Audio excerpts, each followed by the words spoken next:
Okay, let's do this first. Let's talk about today's page. Hey, we're early. Right, buddy? Corbin and I are just sitting here in the studio getting some stuff done. And so we got today's page posted earlier today. Today's been a paperwork day. And so I've been home in the studio doing papier work. Hey, buddy? Right? Right on. So, yeah. Um, I've been working really diligently on he says exasperatively. I've been working as best as I can on um, this other projects I'm trying to get done for end of year, and in the course of doing so, um, I'm jumping back and forth in all kinds of different directions because I'm getting a little bit stir crazy. I do this, you know, we all do it. Everybody gets stir crazy when you start finding yourself in a real routine that, maybe you're not a routine person. I'm not a routine person. And, Corbin, where are you going? You going back to your chair?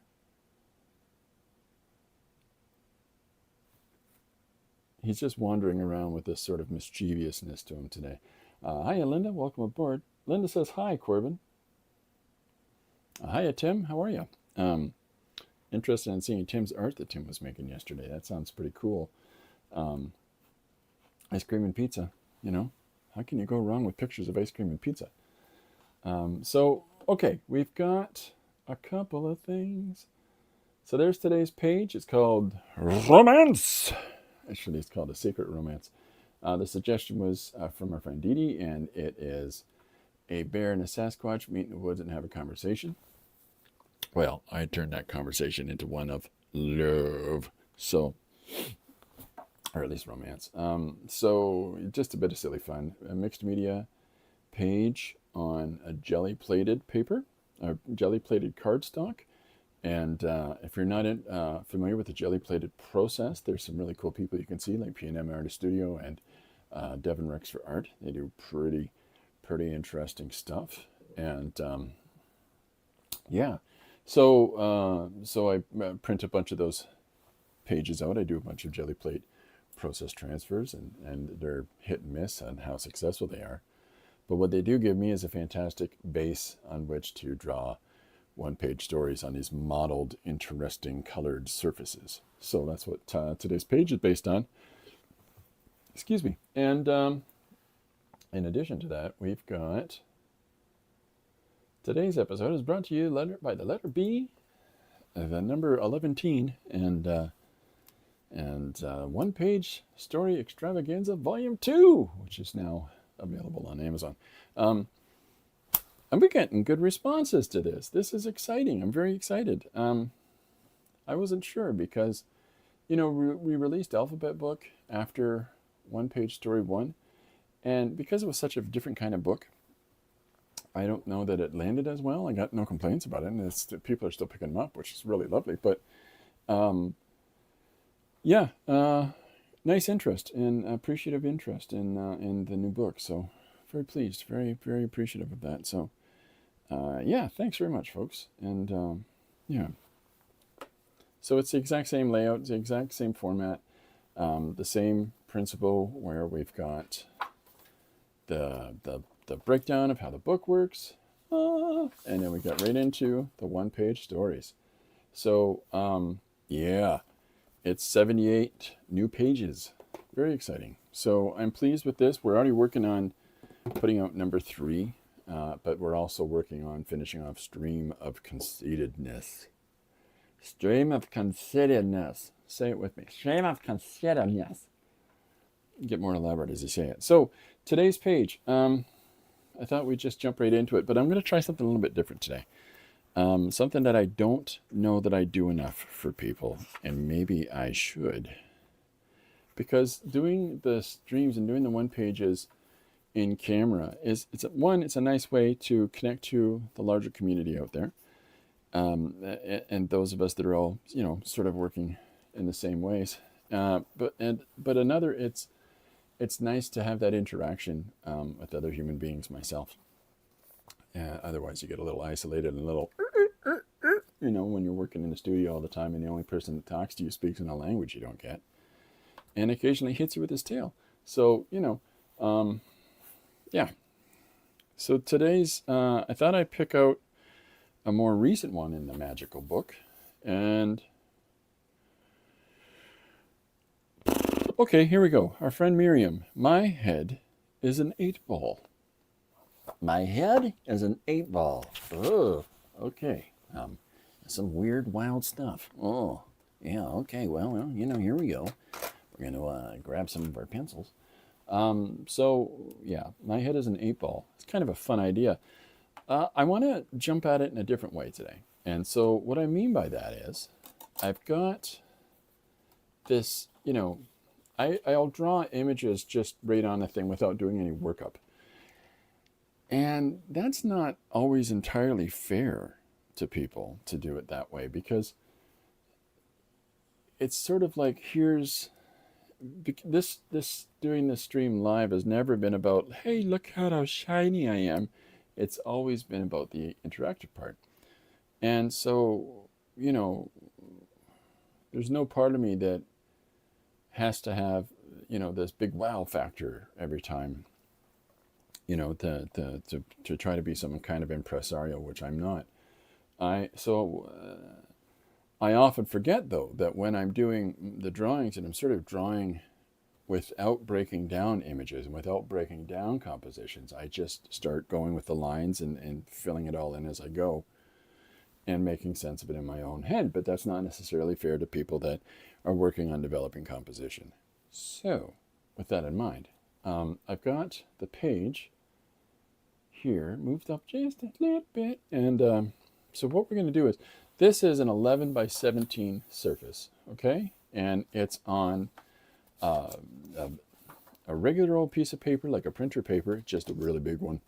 And so what we're going to do is, instead of using a cardstock sheet for this, I'm going to do a bit of a breakdown on this, and I'll show you why. Now, there are some creative approaches that different artists take to developing their stories.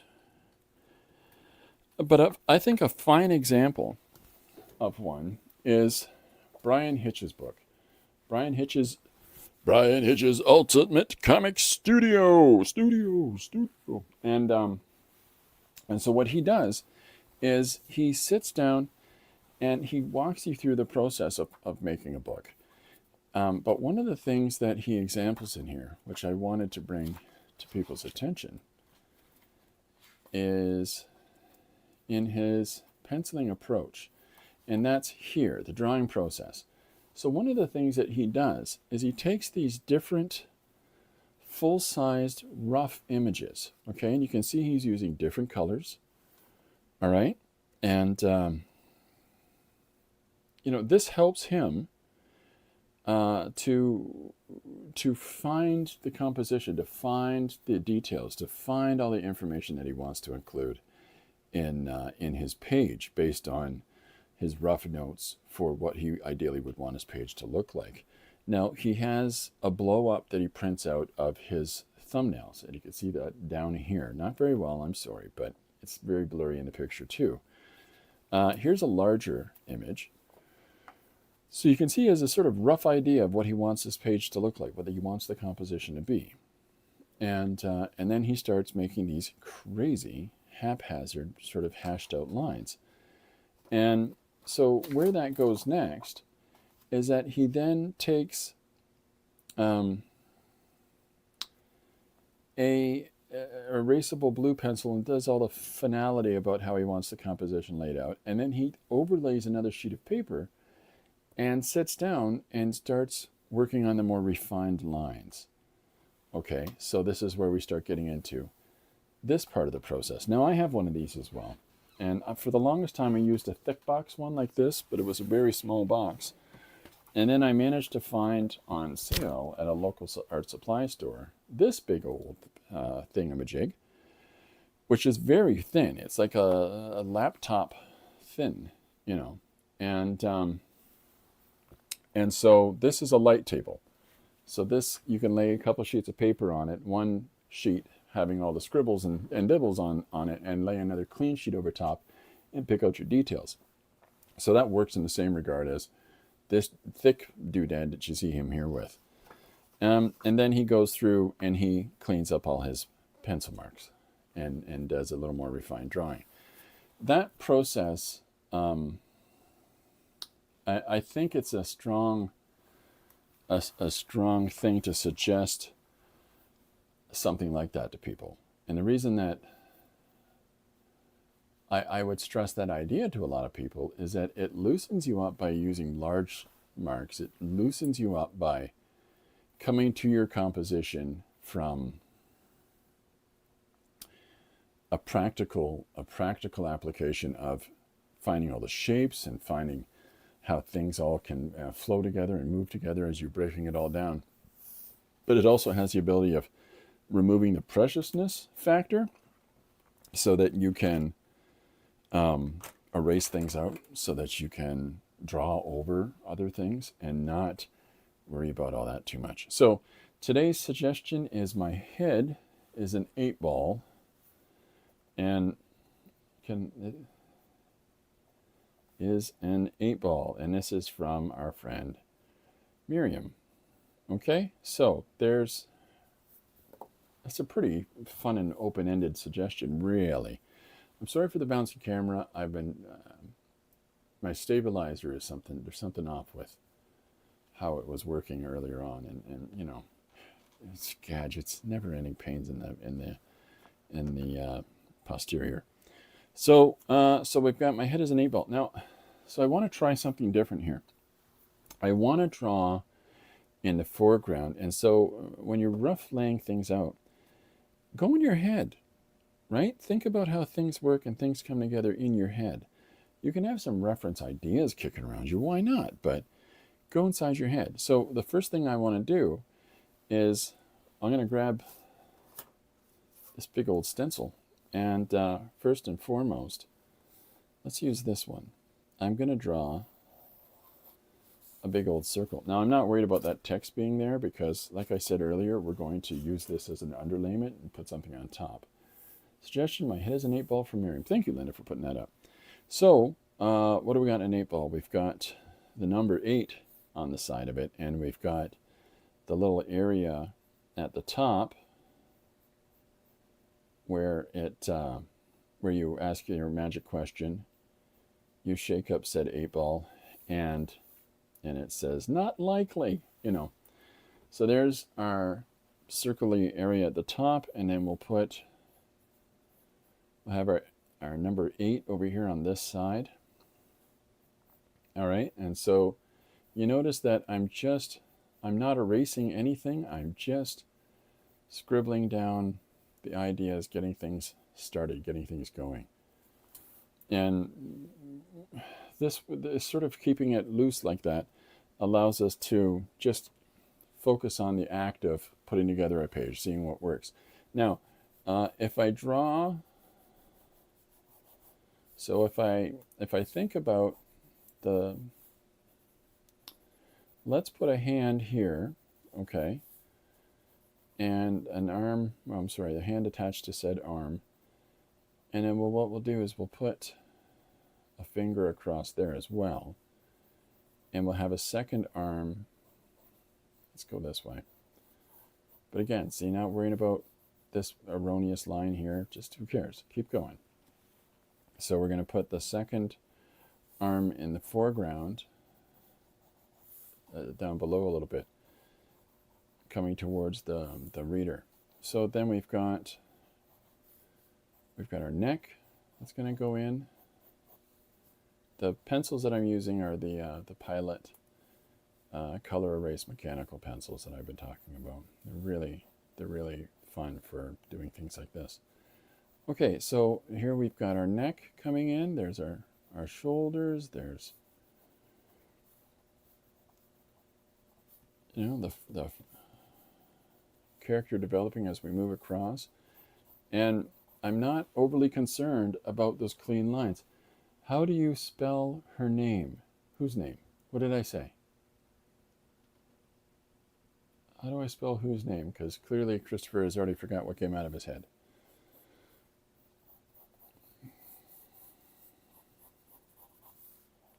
Sorry, Linda, I can't keep up with my own thoughts half the time. Saying things and not remembering what I just said. Oh my goodness. Okay, so here we'll have our character be a lady. And so my head is an 8-ball is today's suggestion. And whose name? The name of the person that did the book? That's Brian Hitch. This is Brian Hitch that I referenced today. Is that what we're asking about? Or did I? Miriam. Oh, no, you got it. You got it in the first go. Myriam. You got it. Miriam. Yeah, okay, so let's actually move this line down a little bit lower so that we're not cutting them, mid part. So there's our rough buildup of shapes for our character. Now, what I was referring to with the whole, you then come in with a second value, that this is how Hitch's examples it. You then come in with a second value and you tighten up some of those areas. So we're going to use this darker blue, okay? And so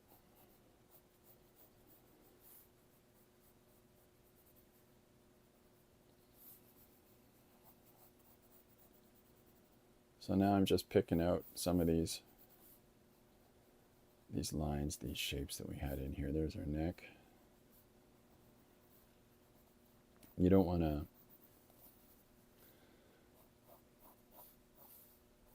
the thing with a lot of guys is that we draw from what we know, and so even when, unless you've really practiced, primarily drawing female figures, female characters, a lot of guys tend to make their female characters a little bit masculine.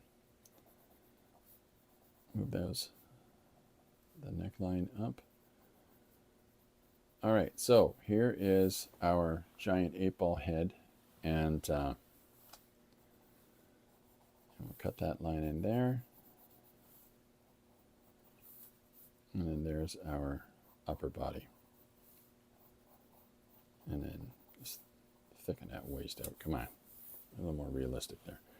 All right, so we've got our giant 8-ball head up top here, and we've got our hands holding onto the head like, oh, hi, Susanna, how you doing? Welcome aboard. So now what we're going to do is, because we've got this, we've roughed out our foreground image. And so notice that I'm splitting. Normally this is the center split of the page, is about here, where this ruler, this would be the center split area up there. Today we're pushing it right down below here, really playing with the shapes on this page a little bit more than we normally do. So, all right, my head is an 8-ball, suggested by Miriam. And so now what we're going to do is we're going to do an overhead shot of people walking through the street. And I don't know why I feel compelled to do it like this, but I just, my head is an 8-ball and no one seems to notice, is the thought that comes to mind.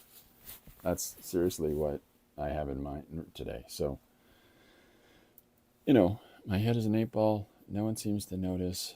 My thoughts have been rolling around all day. Like, we can make all kinds of little silly jokes. So I'm going to start drawing in a secondary perspective in behind, as though we're looking from an above diagonal view. And so we've got people crossing a street here.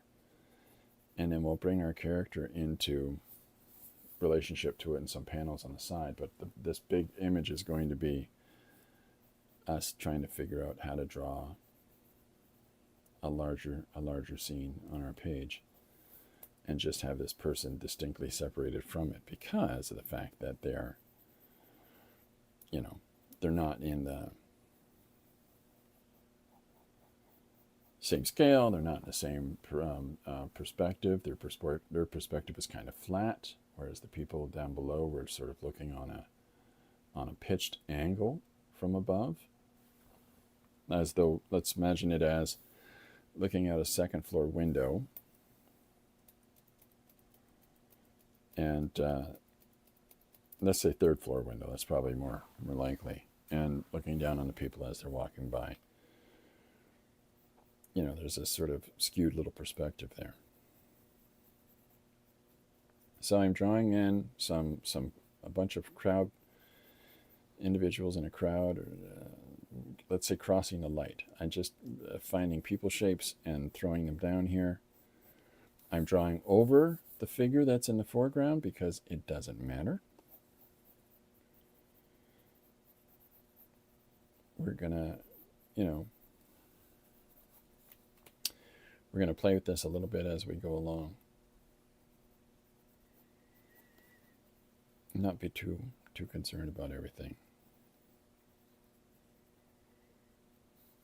So, and having people in front of people allows to give a sense of depth as well, right? It's just something to keep it interesting, something to keep the eye moving around. Like, let's say this leg would be moving this way, so this leg will peek through in behind. This person's legs are going to drop. You're not going to see all those because they're up above. But sometimes it helps us to draw those things in order to have a better understanding of the overall composition, right? Right. And then what I'm going to do with this, instead of coming in with that dark blue, because I want to separate, the different, the foreground, the midground, etc. I'm going to use, oh, there it is, this red over here, and I'm going to pick out these little details with the red.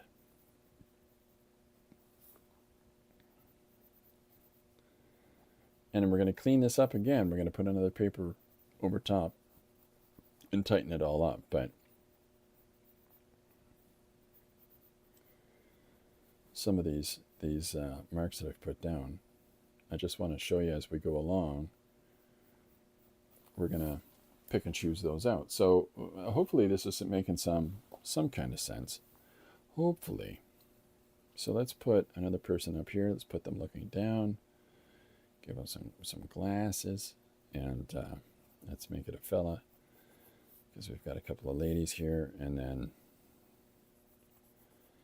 let's have our fella backpack. Why don't we do a backpack? Backpack. So there's our fella here, and then we'll give him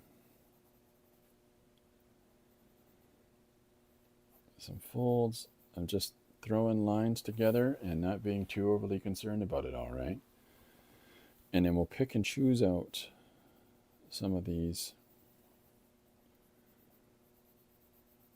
lines as we move further into our composition. Now, one of the reasons that I'm drawing the characters further down than they're actually in the finished drawing is in case I want to move it all up.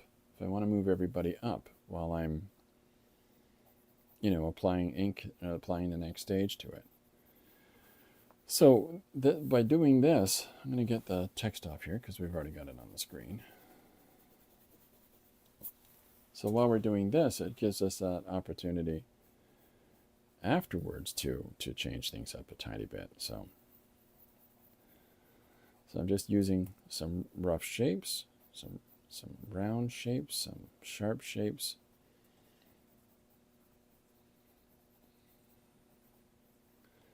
Let's give somebody's, put their arm up, have them carrying some bag over their shoulder, fuller figure there. So let me do this before I get lost. There's our 8 for our 8 ball. Susanna says, I thought the theme today was, gosh, am I losing my marbles? A little bit of both. Um, my head is an 8 ball. Better write it down for myself before I forget. What was I drawing today? Okay, so we've got some of these characters coming in now, and we've got the characters' bodies moving down below the area where you can actually see, because this head will be covering them up. But if I want to choose to lift them up or to pull this down, now I've got a little more of their bodies drawn in. So when I lay a light table, or I lay this paper over a light table, I now have the option of shifting that. What's in the foreground, what's in the background. Giving oneself openings like that, it's helpful, because if you're still putting it all together, if you're still roughing things together, now, despite saying that I'm being really loose, I know that I'm probably a little more uptight than average, but definitely more uptight than how Brian Hitch's shapes are just giant, circles and pure shape language, whereas I'm drawing some semblance of characters here.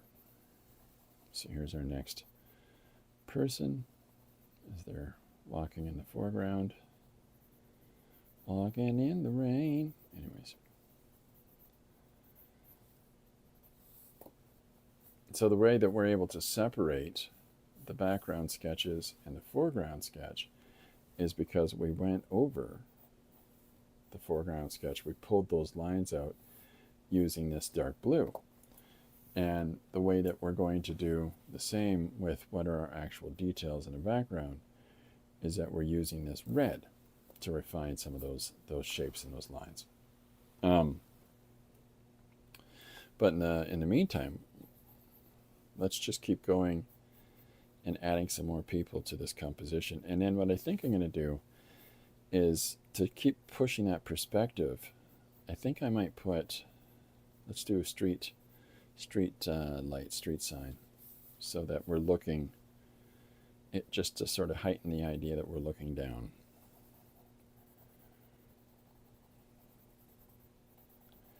So here's something strange but true, with Strange but True with Christopher. I've been trying to study fashion this last couple of weeks as I'm setting these stories, and I want to broaden it out about different times and different places. So I've been looking at fashion. I've been looking at how the outfits that people wear and around the world and things like that. And so as I'm considering those things, I'm just scribbling and playing with that notion, so that I can possibly find a couple of little more interesting ways to populate images, a couple of more interesting ways to have characters in our background that still have a sense of individuality, still have a sense of uniqueness. I'm going to shrink this guy down a little bit. I don't like how large he is.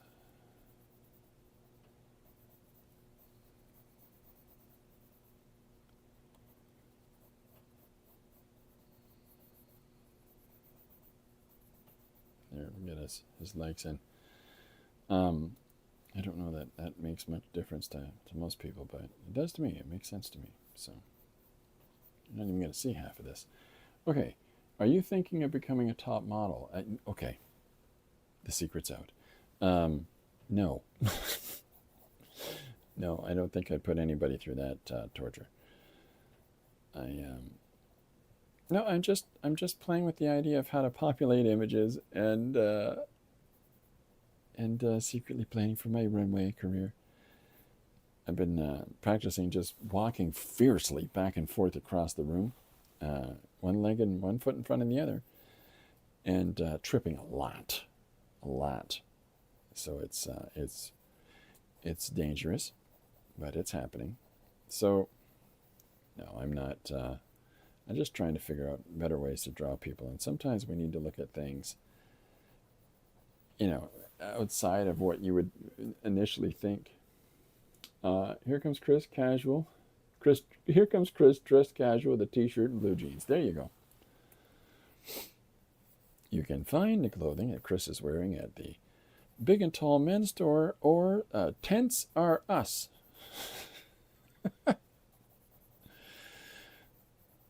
Give this fella a little bit of a hello, dad bod. And then we'll put another person walking in here beside them. Give him the Scooby arms. What I call the Scooby arms is how Shaggy would walk with his arms sort of dragging behind him. Yeah, with Corbin. Like, dude, check out how I'm walking. Right, rocking. Anyways. So we'll put some of these characters there. And, we better get with it and start putting people going the opposite direction. I'm getting a little overzealous with one side and not the other. We don't want to have too much emphasis on these walking towards us people and not consider the walking away from us people. Let's give him a hat. So here's our first walking away from this guy. Yeah, so I'm covering up this foot so that when you see this face, this random head, as they're walking into frame, you're going to be able to put the difference in scale size, the difference between the two of them, to sense, because you know that by the one part of this person covering up that part of that person, these people have to be closer. That's the suggestion. There we go. So we've got a couple characters moving forward. We've got a bunch of characters moving the opposite direction. But you can see we've got this diagonal moving through this panel now of these characters walking to and fro. And,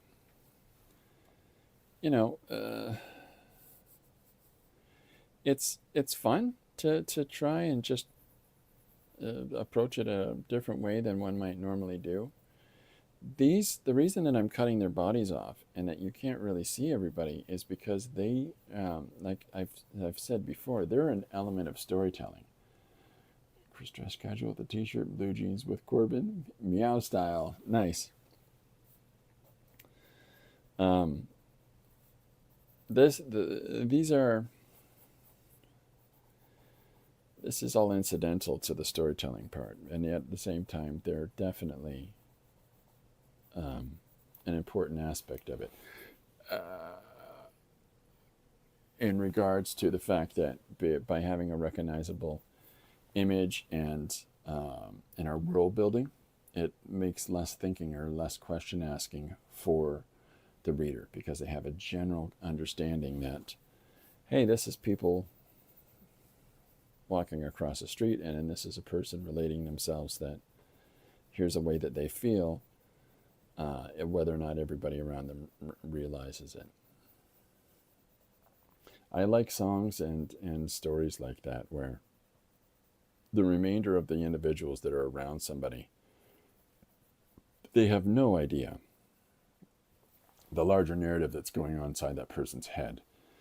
And it's fantastic when you see a story that illustrates somebody going through a case of panic, and these people don't even know. I mean, they've got no idea what I'm going through, and their head's just buzzing a mile a minute. I like that a lot, that kind of story, because there's so much investment into the personality of a character that you might not normally get. Okay, so we've got a pretty good, top of somebody's head, we've got a pretty good handle on our first panel. I'm going to put a couple more people, and then we're going to start figuring out the sides of the page. But by breaking this all down this way, ideally what I'm doing is sort of giving a sense of here's how we can really loosely assemble the page, and then the finishes. It's not dissimilar from when you draw your pencils and then you pick up your inks immediately after, or someone else does, right? And so you sit down with your inks and you trace over the lines that you have, and you pick and choose of those and what textures and other embellishments you might add for the finished composition. Well, this is a similar thing to what we're doing. It's just we're doing the penciling process like so. They're really loose and light, and then we're going to take another piece of paper, lay it over top, and pick out the lines that we want for our pencils for this page. Now I can still ink it, but the idea is to sort of show like just laying it loose in rough shapes and explore and experiment and consider, like some of these characters are drawn over top of others or are drawn underneath others, but you can still see through those people as though they're transparent, because it helps us to understand the all of them and their allocation of space with one another. So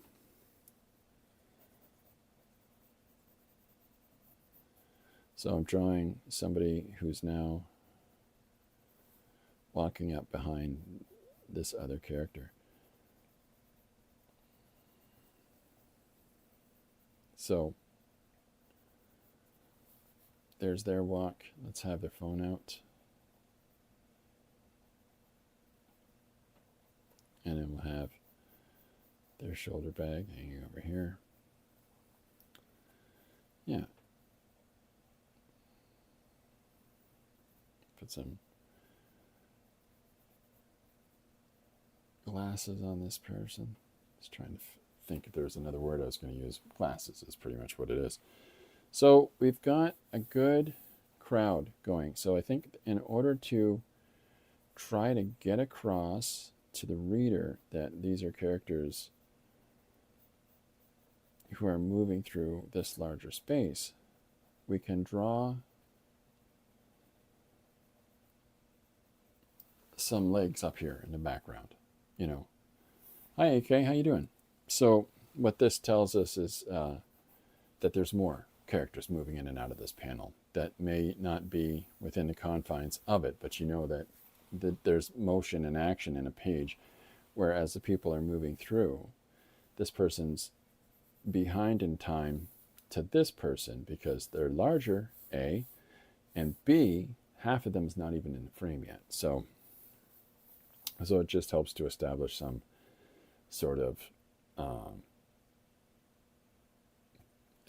I guess it's the perspective of the crowd. So we've got some bodies moving this way here now, and I'll point those four out. And so while they're moving this way, we can put those in. Now we can also make the choice to have them, like some of these figures, in front of our character, in front of this person holding their head, and sort of embed them into the image as though that's normal. And by embedding them into the image, it just makes this whole sort of larger interactive element to the first panel, the first composition. So I see, yep, just making sure I'm keeping up with everybody there. All right, so I feel good over here. I think if anything, I would have one more leg here. As there's a person moving that way. And let's put one more person here. And let's give him some hair that has a little bit of momentum to it. And we'll draw their outfit, rough that in.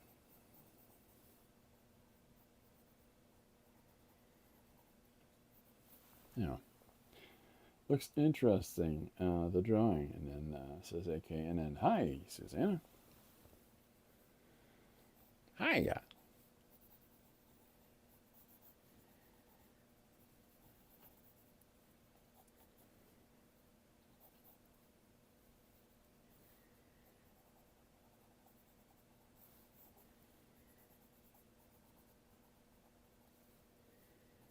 Just want to fill this person's just a little bit more. It's because that arm was really bugging me that was over here.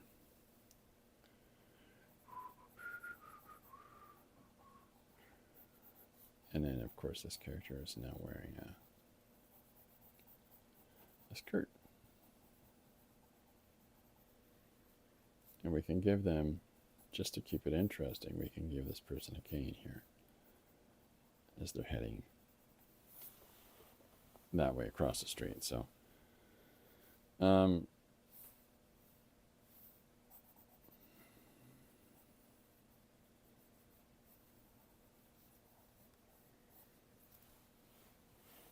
just got to do this for my own headspace. There we go.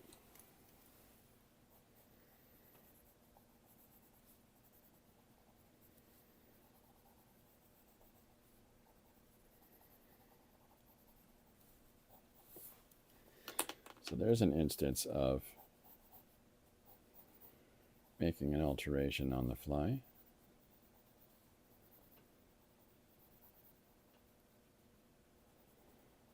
Okay. I'm just making sure I'm keeping up with everybody here. So we've got all of our characters moving through. Now, we can also put a couple of little human shapes through here, but this is really where the text is going to be for our story. And so with their text being up here, we want to leave some space for that. So it, one, it doesn't interfere with our art, but two, it doesn't, our art doesn't interfere with the allocated space for the title. Okay. And we'll have that right there. And so we're going to put some figures. And the reason that I'm drawing them in, even though they're going to be covered by the lettering, is because we know that they're there.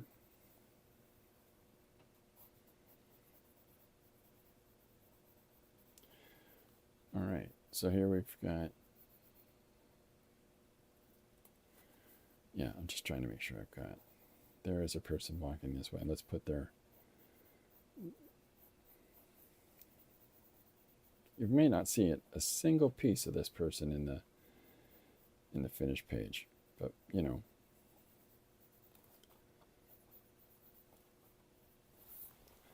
Okay, so we've got our first panel broken down. Now we're going to take this red, and like we took the dark blue and picked out, we sorted out some of the scribbles by picking out some of those lines, and we'll do so now with our red pencil. And it tightens it up a little bit. I'm not going to be too precious about it though, because if you do it really tight, what you're really doing is not allowing yourself the chance to find some interesting new lines and shapes by keeping it nice and loose.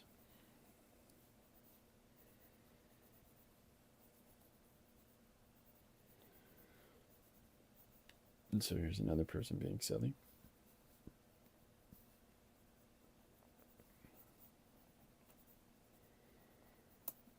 So hopefully by showing the red, it's going to be much more a distinct line that makes it easier to see.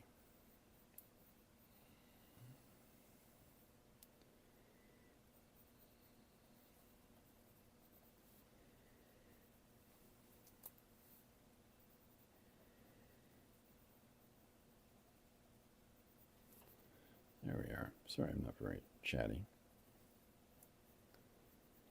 Like that S shape that I scribbled in there. There's that shoulder. And then we've got instead of that shirt. And then we go into the lower part of the body. Yeah. So again, leaving all these details away because, whether we're going to see those or not, that's more for us than it is for our reader. And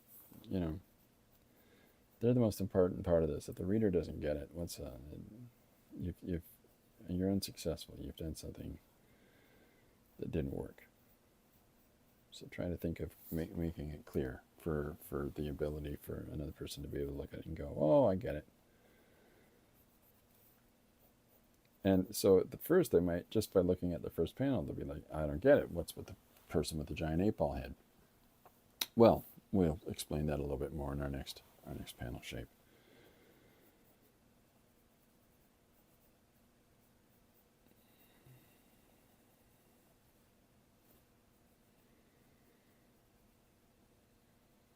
So I'm going to give this person a little bit of hair.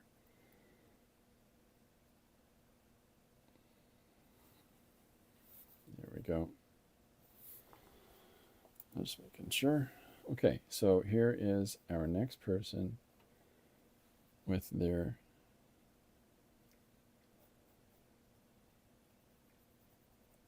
attaché case underneath their arm. It's either bad posture or a bit of a belly. This person's walking. I think I'm actually leaning towards it looks like a bit of a belly on a character. And I don't necessarily have a grand plan when drawing the page. I'm just sort of winging it and seeing how things come together. So when I'm asking myself these questions about, does this person have a beer belly, or are they sticking their belly out in front of them? This guy definitely has one. But this one, I think he's just walking with that sort of pushed forward momentum. Somebody over here on their cell phone. Yakety yak, yak, yak.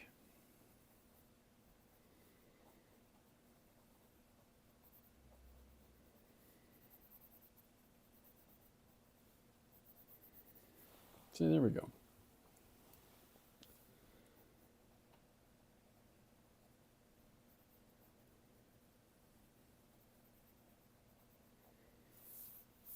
There we go. This guy's balding.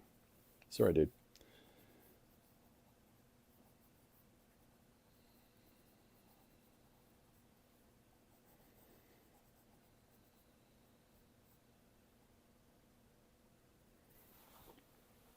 Yeah, I'm debating still about these people in the foreground. Do I have them walking in front of our person or not? So for the time being, I'm going to draw some of their detail in here that may well get covered up.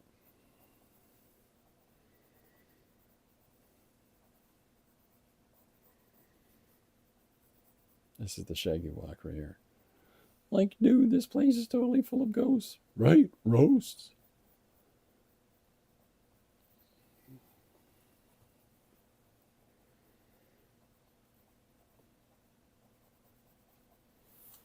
Okay. And in the back of this person's head. So I'm wondering if anybody checked out the thing I was talking about yesterday where they started looking at,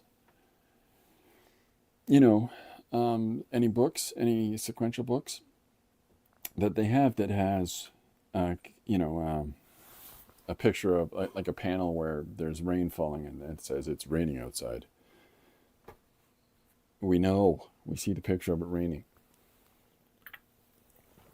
And by assumption, we don't think that that's happening in the room, so that becomes one of those little uses of language that's doesn't have enough function to be included in the book because it's what I call a redundancy because you're already showing that visually. It'd be like saying there's a crowd of people walking across the street as we've just drawn all this out. So here's our next character, and then we've got, I think I decided that she is in the foreground, and let's give her a good thick sweater. Shoulder line. And then her skirt. Okay. So yeah, so this is coming together fairly well now. I think I'm going to foreshorten this leg just a little bit. And then here's this person's hair. Got this. Oh, here's that leg as it cuts across. There's this person's hair. And I think all we have left is this cool kid. Yeah, cool kid. He is a cool cat.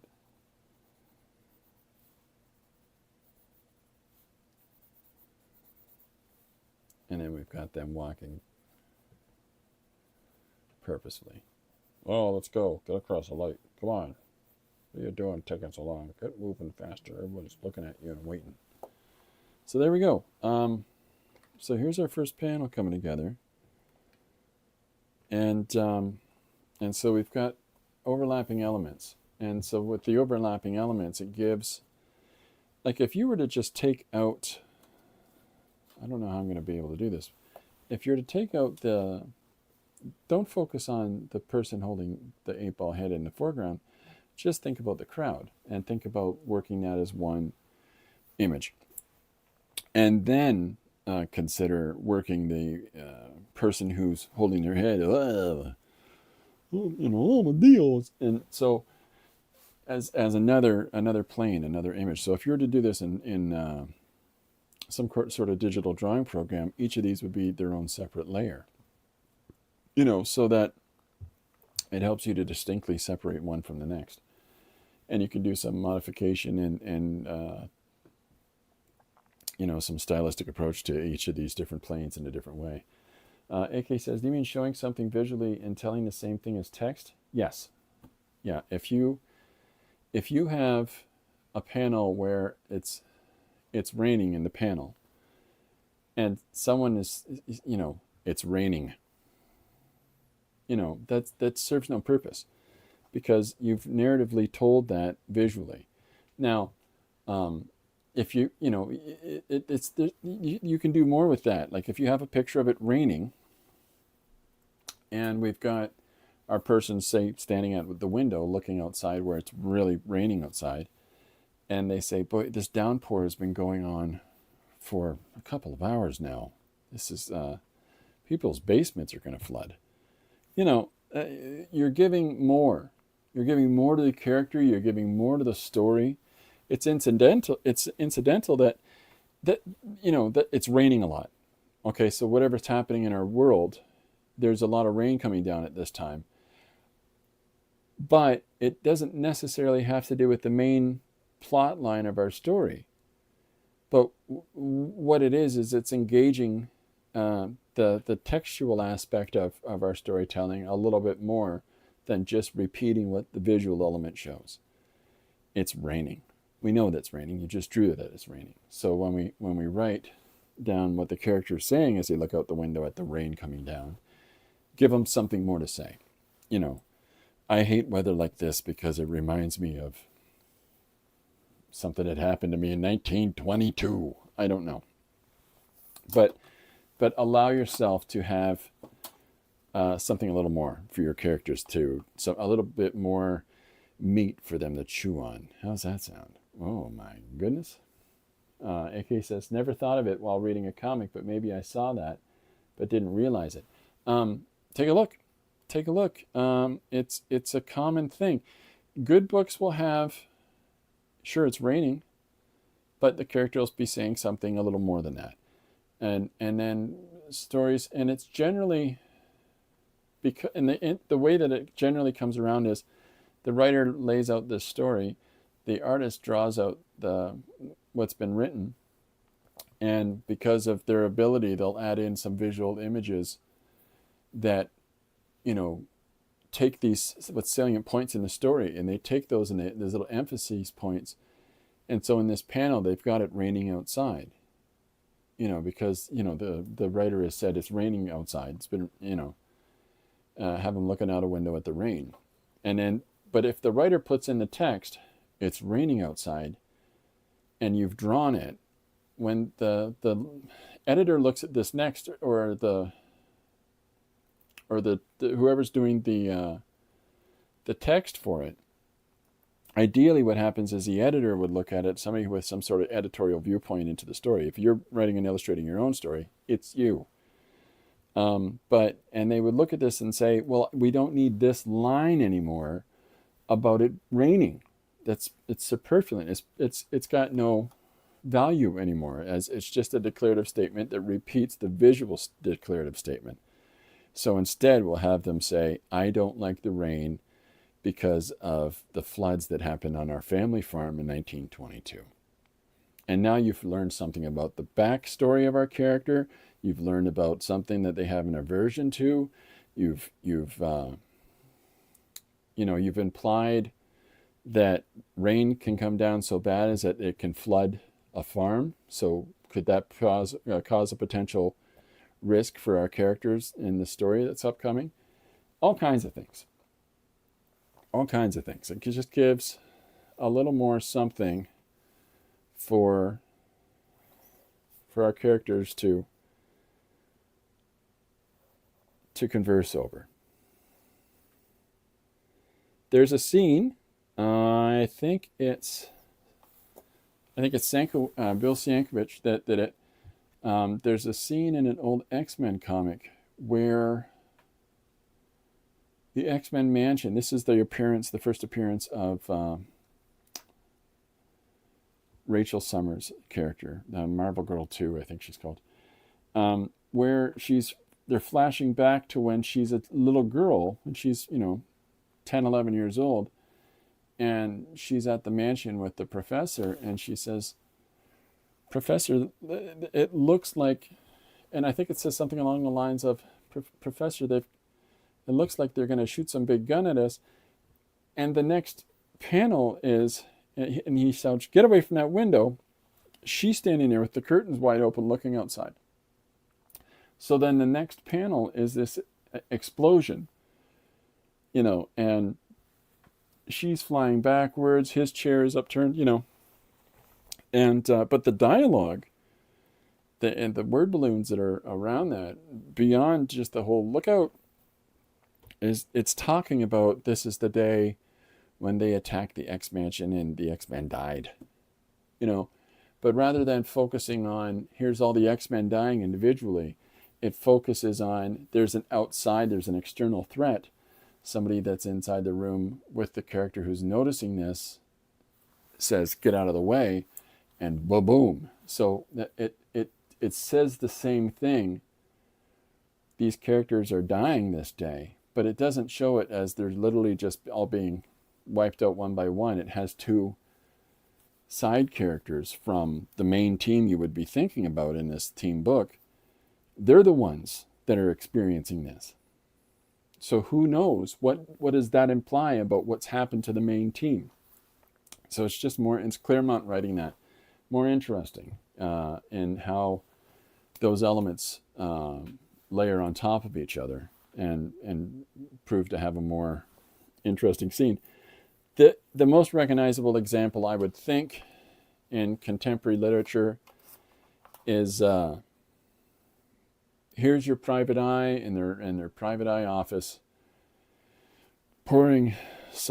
sloshing some alcohol into a glass on their desk, droplets of it spilling around on the desktop as they're picking up their glass, and they look really rough for wear, and they take a drink of their thing, and bad shape. But the overdub, the dialogue, or the narrative boxes on a page are saying things like, last night's caper kept me up for hours, and I made a bit of a mess of myself in the course of doing so I got to get my wits together here. So you've got this visual aspect of it, but then the textual aspect says, why is this person in such rough shape? from something happened. They were out misbehaving the night before. And why are they drinking now? Because in their mind, it's hair of the dog that bit them. So they're, by imbibing more alcohol, they're going to, this is their method for beating a hangover, I guess is what I'm looking for. I'm going to make more bad choices, you know.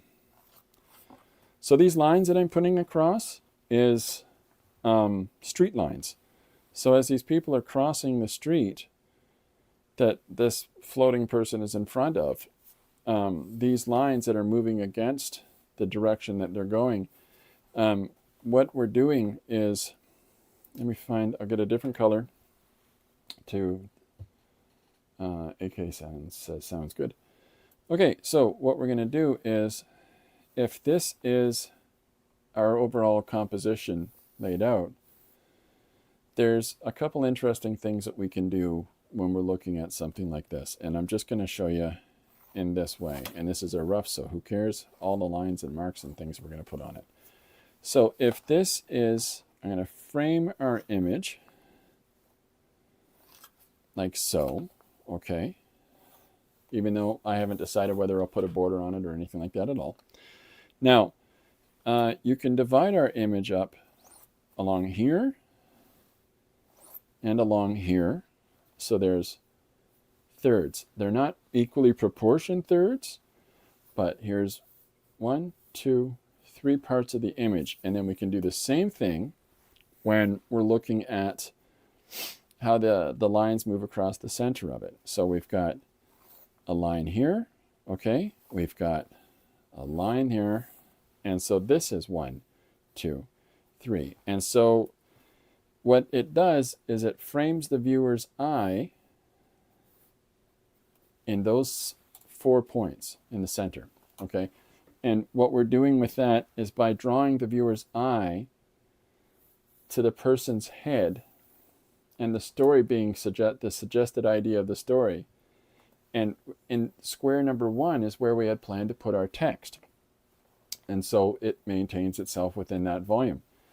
But 1, 2, 3, 4, your entire focus is drawn to this person's head's an 8 ball. It's a person, and their head is an 8 ball. But there's their focus of attention in the image.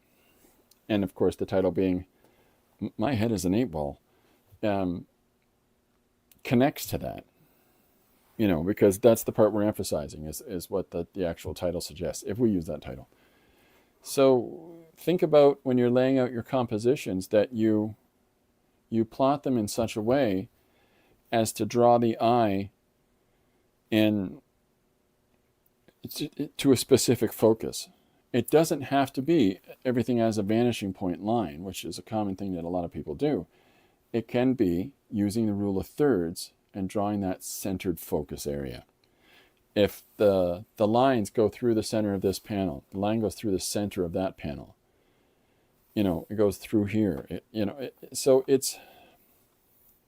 these aren't disrupting everything, but by putting these lines here, right? 1, 2, 3. You know, it works on a diagonal axis as well. So it's thinking about stuff like that as we're putting together our compositions.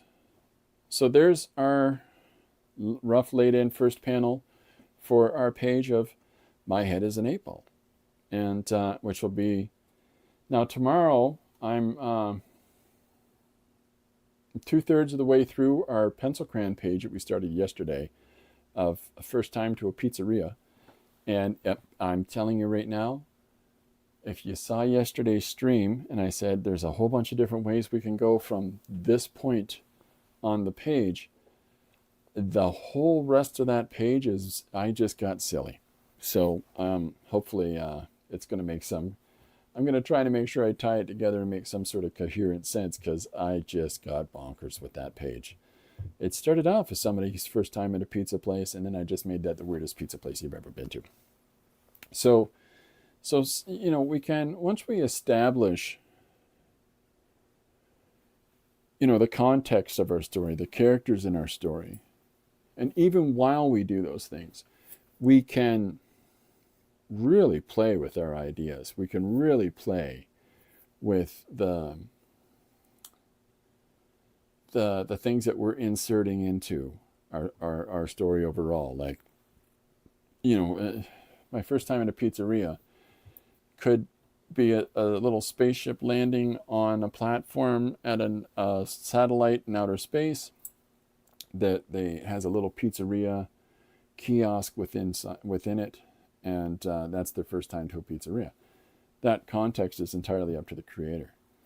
But even while trying to do something as mundane as here's an actual pizzeria and here's the elements of you associating a traditional pizzeria in at least the Western society, then because we've established this baseline, now we can play with it even further. So your baseline can be fantastic, your baseline can be mundane, it doesn't matter.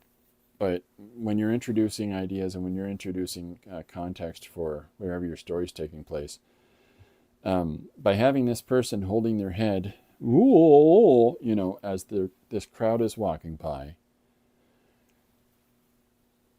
informs the reader that it sort of forewarns them or informs the reader that the next panel that I'm going to be drawing that's over here, okay, is going to be the person getting bumped into by the crowd walking past them on the street.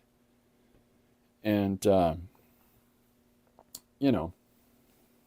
it sort of sets the scene. We've got them hovering over top of it. It's the same as if you were to take a shot of somebody going, and looking like they're, I'm going to get sick. And, there's this sort of spiral pattern, spinning behind them in the background. They're not standing in a spiral. They're in front of it. But symbolically, they're suffering from vertigo and they're going to throw up. And so that's similar to what we're doing here. Here's this person with an 8-ball head who's, trying to struggle through a busy street. So just having fun, just playing, just doing whatever it is we're doing and seeing where that goes. But that's my thought for the next panel. So let's see if I'm going to get my big noggin out of the way here, folks. And I'll rough this in. I'll rough our page in here pretty quick first. So we've utilized, I would say,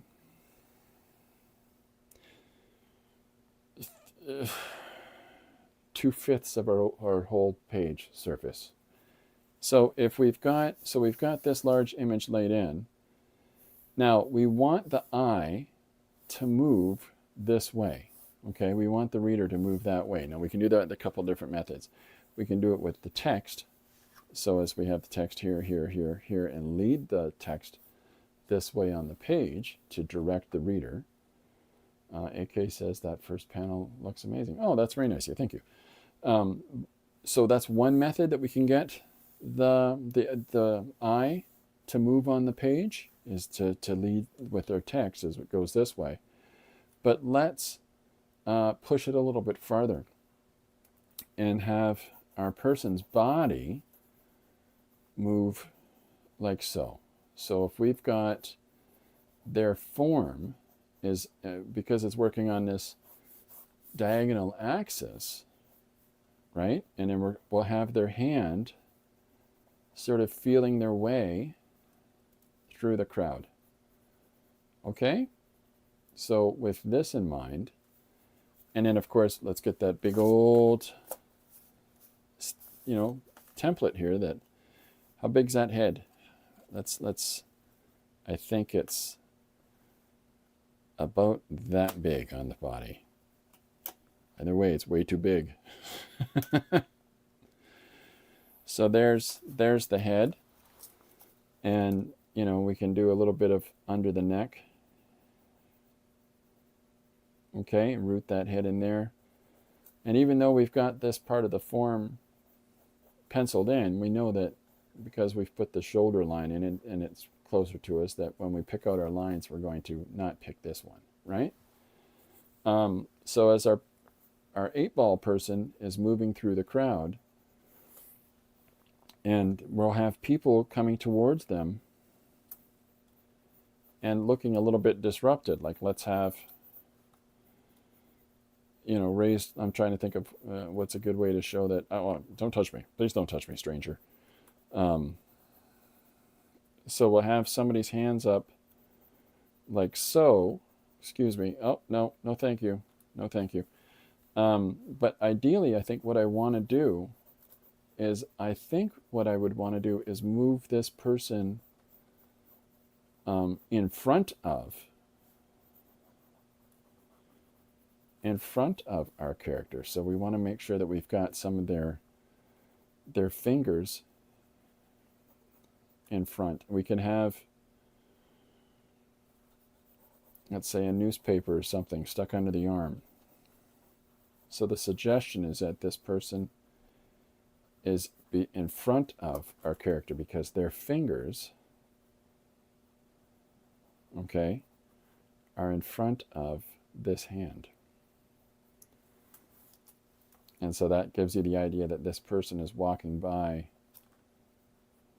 and does not want to engage with our main character who's through the crowd. And then by putting another person who's responsive as well in a similar manner, let's tip the cart a little bit. So, by the way, the head turning this way, it's a continuance of this diagonal arc, right? Whether we're conscious of those things as we're doing them or not, that continuance of that diagonal arc is also establishing a directional line that returns the viewer's eye back down to here in this panel. So whether our text moves all this way, our eye, the visual elements, are moving our eye back down this way. So the next person we want to follow in this arc, and we can have, again, the same kind of thing of, excuse me, pardon me, and we can, to the extent that we have this person as they're walking by, looking to our character, thinking, so their eyes are here, directed back towards them, like, what is wrong with this person? And I'll do this little framing of the panel thing for you, just to give you a sense of where that comes together.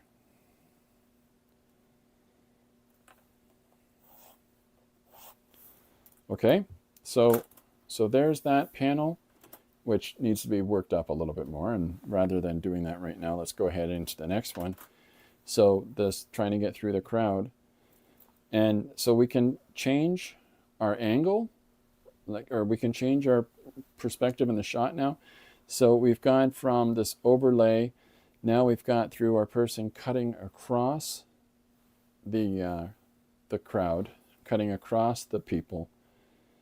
And now we can play with this a little bit more and change our panel shapes, okay? And so we can have our person holding their head in exasperation, okay? Despondent there. Oh, my head's way too big. And everybody thinks I'm a monster. So then we'll have our character standing here.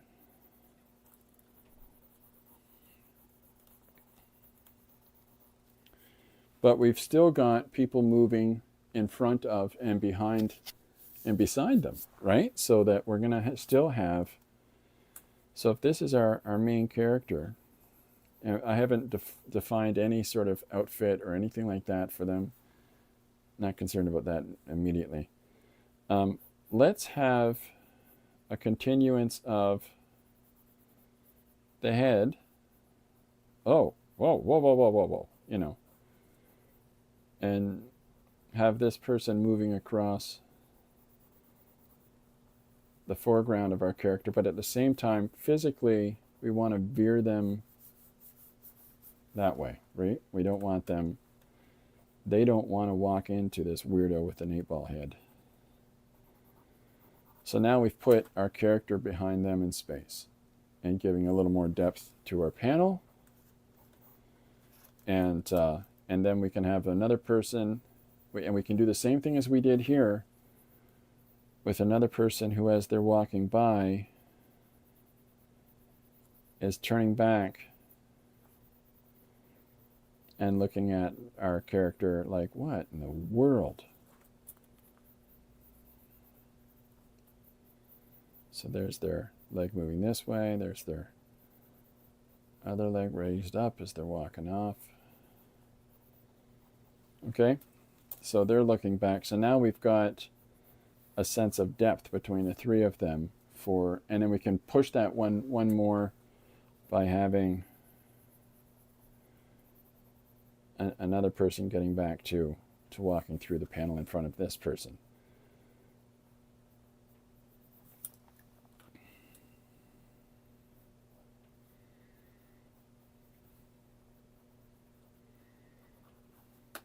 And then this one here moves across there. We don't want a tangent line here into the neck. So a tangent line is when you have a line from one character or object that moves directly into the line of another character and object, and therefore it confuses the reader as to understand the difference between the two. So here's our next panel. There's panel 3 now, as the person is all just, oh, poor is me, woo-hoo-hoo. I mean, we could even go so far as to have one more person here, balding guy with as they're walking towards our character. So that makes the scene even a little bit more busy by having another person in the foreground as well. So now we've got 1, 2, 3, 4, 5 planes in the depth there. So then we're gonna do the same thing here. Let's throw a little panel shape there,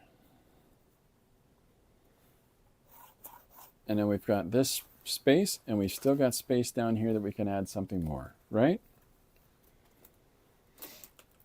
So I think that let's do a jump. Let's do a little linear time jump here, and we'll have our character who is now cradling their, oops, gone with the wrong pencil, and I'm sorry for that. So we've now got our character who's cradling their legs pulled up to their chest as they're sitting here in the alleyway, okay?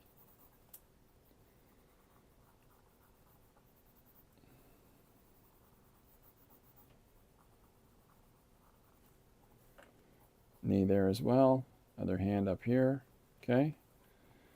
And here's the big giant noggin. What size did we say? I think it'd be about that big. Nope, still too big. I think it's that. So there's our head. And so in order to showcase that this is off the side of so we're going to do this is in the alley right here.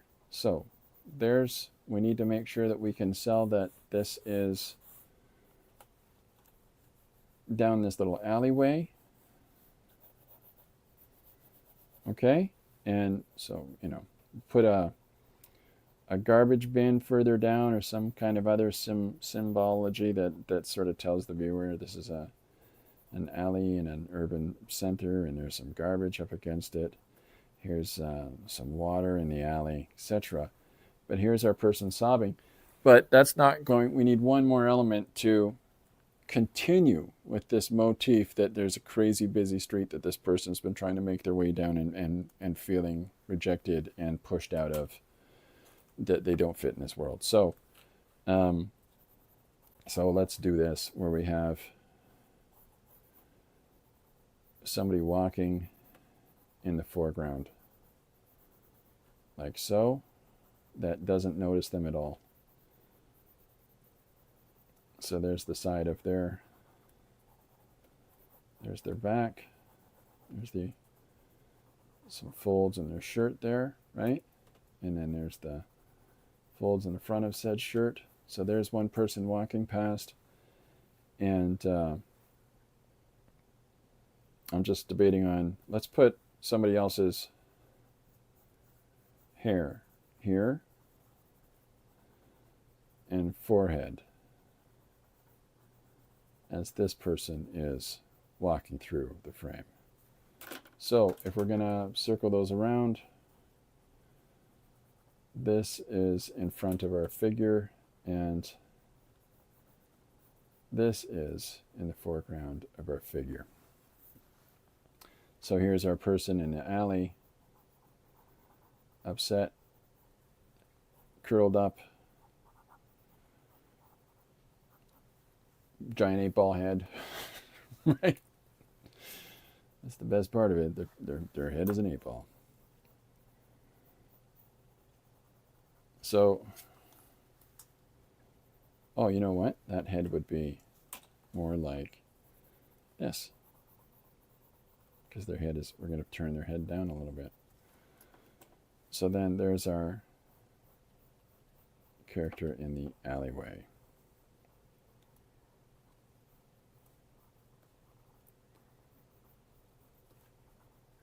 Okay, so there's that. And then further down the alleyway is our garbage, etc. Just to give a sense of some interesting elements and things like that. A brick wall, brick. And then there's a corner of the building. So there is our composition all laid out for us for our next page. Now, my plan with the bottom is to put text. So along this bottom space, and I'll roughly use this ruler for how big this is going to be. Okay. Right? And I'm doing it at the bottom and not at the top. Because we can figure out, I mean, I don't know what the story is necessarily at this point.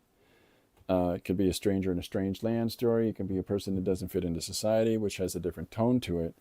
But if it's a stranger in a strange land story, then we can do something silly, like 8-ball in the corner pocket, which would connect us to the person in the alleyway. Now, if this is a piece that's more about people that don't fit into society and how we, some people just don't bend in, we don't want to do that kind of a joke because it's a tad insensitive. But if it's just looking at this, as soon as I came to your planet, I knew that I was different than all the rest of you humans, and nobody seemed to want to talk to me, So then it's a silly story. And then we can do a joke like 8-ball in a corner pocket. And we can even have fun with that by drawing. Here's the side of the table. And we can draw a corner bumper over here, So there's the corner of the table, and we'll draw the bumper. So that's where they're trying to shoot the ball, 8-ball, corner pocket, and have the text running across it. So there's a bunch of different things that we can allow ourselves to just sort of chase down these ideas as they come to us. But there's our page laid out for us to work from. And so by doing things like allowing yourself to rough scribble everything in so that you get a good sense of it, your composition, and you change things as you go, and you reorient lines like we were doing in the arms here, or the people that were walking, getting a sense of their form as they walk through the character that's in the foreground. Now, when we go to ink it, then we had the option that we could have raised or lowered them. We just continued on with them in the position that they are. But when we ink this, none of these lines here are going to exist from all this definition there, because we're not going to ink those in. This is going to be the person themselves. And but by structuring this all together like this, it gives us a good grasp of where different aspects of things are in relationship to one another in space, right? It tells us where this is in front of this and this is in front of that. But there's our next laid out page from the suggestion of my head is an 8-ball. This could just be a story about a headache, about a migraine, and my head's an 8-ball. I am just overwhelmed being in the city street right now, and I've got such a nagging headache, I just need a bit of quiet. So I tucked down into an alleyway. It was like an 8-ball in a corner pocket. Silly, but it works, right?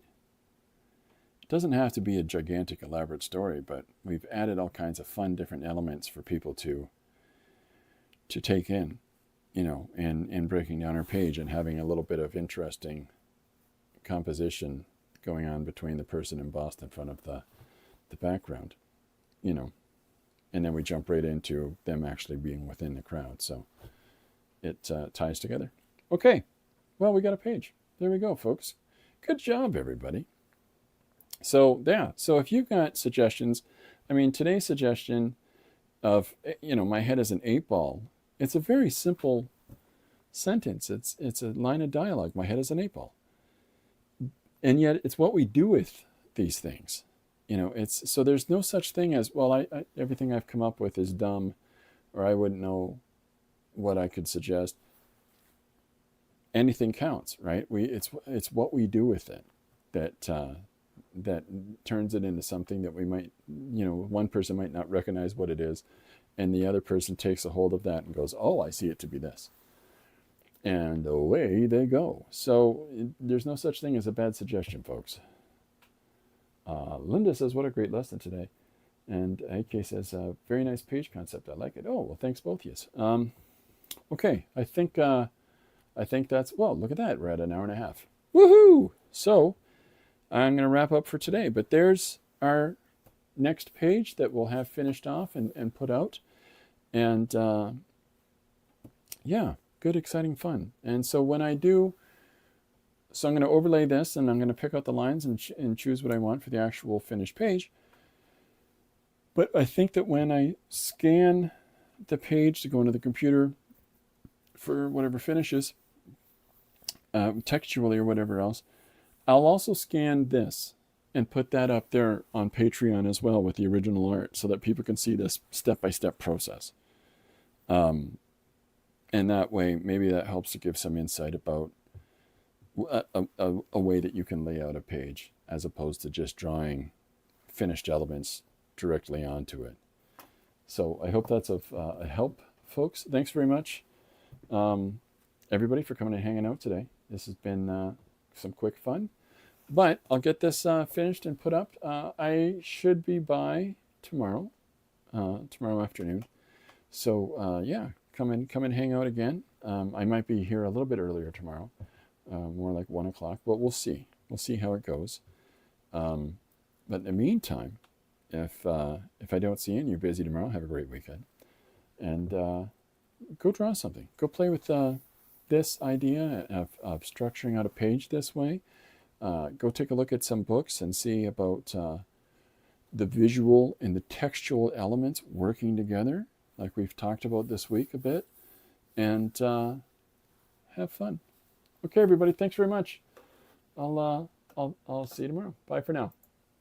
Thanks again to Linda, the moderator with the mostest.